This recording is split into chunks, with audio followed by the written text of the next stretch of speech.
দেখো এগুলো হচ্ছে সবজির খোসা জমিয়ে রেখেছিলাম, সেই দিয়ে সার হবে।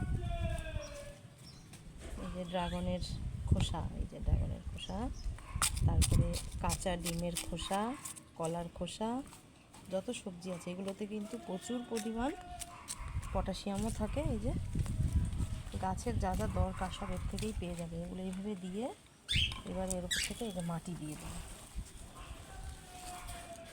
এতেই কিন্তু আমার অনেক মাটিও হয়ে যায়। দিয়ে দিলাম, এটা পচে যাবে, গাছের উপযুক্ত সার। এটা বাড়ির থেকেই সার তৈরি করা যায়, এর মতন সার কিন্তু আর হয় না। তো এইভাবে তোমরা সবজি না ফেলে দিয়ে সবজিগুলোকে এইভাবে পচিয়ে গাছের গোড়ায় দিয়ে দেবে।